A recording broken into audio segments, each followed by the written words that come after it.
कवि सर्वेश्वर दयाल सक्सेना जी की एक कविता जो आज के हालात में हूबहू लागू होती है।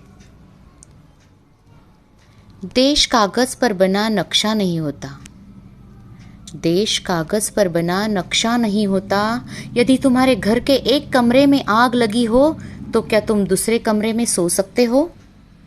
यदि तुम्हारे घर के एक कमरे में लाशें सड़ रही हो तो क्या तुम दूसरे कमरे में प्रार्थना कर सकते हो? यदि हाँ तो मुझे तुमसे कुछ नहीं कहना है। यदि हाँ तो मुझे तुमसे कुछ नहीं कहना है। देश कागज पर बना नक्शा नहीं होता कि एक हिस्से के फट जाने पर बाकी हिस्से उसी तरह साबुत बने रहे और नदियाँ, पर्वत, शहर, गांव वैसे ही अपनी अपनी जगह दिखे, अनमने रहे। यदि तुम यह नहीं मानते तो मुझे तुम्हारे साथ नहीं रहना है। यदि तुम यह नहीं मानते तो मुझे तुम्हारे साथ नहीं रहना है। इस दुनिया में आदमी की जान से बड़ा कुछ भी नहीं है, न ईश्वर, न ज्ञान, न चुनाव। कागज पर लिखी कोई भी इबारत फाड़ी जा सकती है और जमीन की 7 परतों के भीतर गाड़ी जा सकती है। जो विवेक खड़ा हो लाशों को टेक वह अंधा है। जो शासन चल रहा हो बंदूक की नली से हत्यारों का धंधा है। यदि तुम यह नहीं मानते तो मुझे अब एक क्षण भी तुम्हें नहीं सहना है। यदि तुम यह नहीं मानते तो मुझे अब एक क्षण भी तुम्हें नहीं सहना है।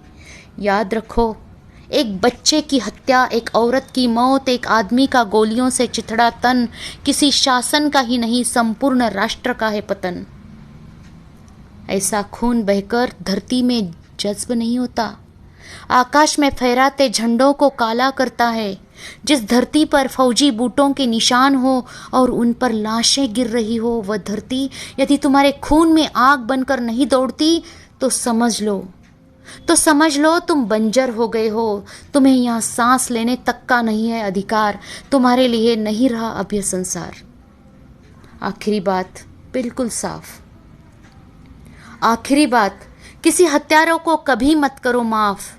चाहे हो वह तुम्हारा यार, धर्म का ठेकेदार, चाहे लोकतंत्र का स्वनाम धन्य पहरेदार। चाहे हो वह तुम्हारा यार, धर्म का ठेकेदार, चाहे लोकतंत्र का स्वनाम धन्य पहरेदार।